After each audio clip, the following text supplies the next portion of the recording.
మెరిసే తెల్లని చర్మం కోసం Japanese glutathione fruits flowers extract తో చేసిన ప్రిస్మాస్ గ్లూటా రోసా సోప్. ఇప్పుడంతా టెక్నాలజీ యుగం.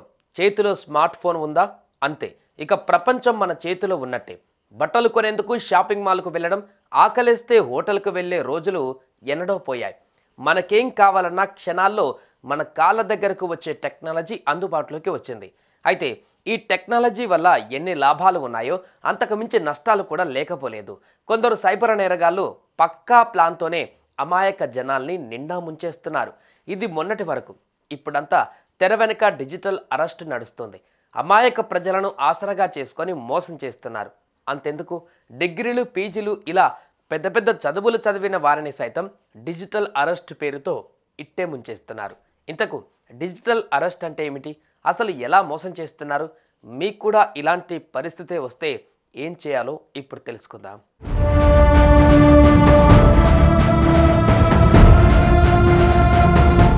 డిజిటల్ అరెస్ట్ ఇప్పుడు బాగా వినిపిస్తున్న పేరు. ఈ డిజిటల్ అరెస్ట్లతోనే కోట్లాది రూపాయల మోసం జరిగిపోతుంది. అందుకే ప్రజలను అప్రమత్తం చేసేందుకు ఏకంగా దేశ ప్రధాని నరేంద్ర మోడీ సైతం ఈ డిజిటల్ అరెస్ట్ పట్ల అవగాహన కల్పించే ప్రయత్నం చేశారు. డిజిటల్ అరెస్ట్లతో కొందరు మాయగాళ్ళు అమాయకులను మోసం చేస్తున్నారని, అందుకే ప్రజలంతా ఎంతో జాగ్రత్తగా ఉండాలని సూచించారు. ఈ నేపథ్యంలోనే అసలు డిజిటల్ అరెస్ట్ అంటే ఏంటని తెలుసుకునేందుకు జనాలంతా గూగుల్లో తెగ వెతుకులాట మొదలుపెట్టారు.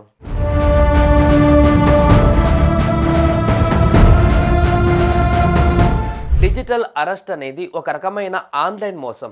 కష్టపడి సంపాదించుకున్న డబ్బును కొందరు కేటిగాళ్ళు డిజిటల్ అరెస్ట్ పేర్లు చెప్పి సొమ్మును లాక్కెళ్తున్నారు.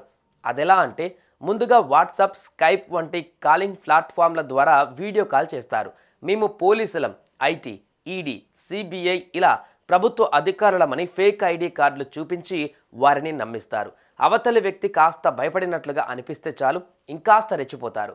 ఇక్కడి నుంచే రూట్ పూర్తిగా మార్చేస్తారు. ఆర్థిక నేరాలు, పన్ను ఎగవేత, డ్రగ్స్ సరఫరా వంటి చట్ట వ్యతిరేక కార్యకలాపాలకు పాల్పడుతున్నారని భయపెడతారు. దీని నుంచి మీరు అస్సలు తప్పించుకోలేరు.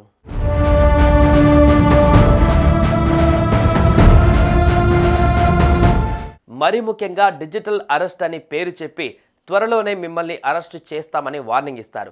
ఒకవేళ ఈ శిక్ష నుంచి తప్పించుకోవాలంటే మాత్రం మాకు డబ్బులు ఇస్తే మేమే తప్పిస్తామని చెబుతారు. బ్యాంకు ఖాతాలు లేదా యూపీఐ ఐడీలకు డబ్బులు పంపమని బలవంతం చేయడం మొదలు పెడతారు. దీంతో చేసేదేం లేక బాధితులు నేరగాలు చెప్పినట్లుగానే వారి అకౌంట్లకు డబ్బులు పంపిస్తారు. డబ్బులు వారి అకౌంట్లో పడిందా ఇక అంతే, మాయమైపోతారు. ఇక్కడ మరో విషయం ఏంటంటే, డబ్బు పోవడమే కాకుండా వ్యక్తిగత సమాచారాన్ని కూడా దొంగిలిస్తున్నారు మాయగాళ్ళు.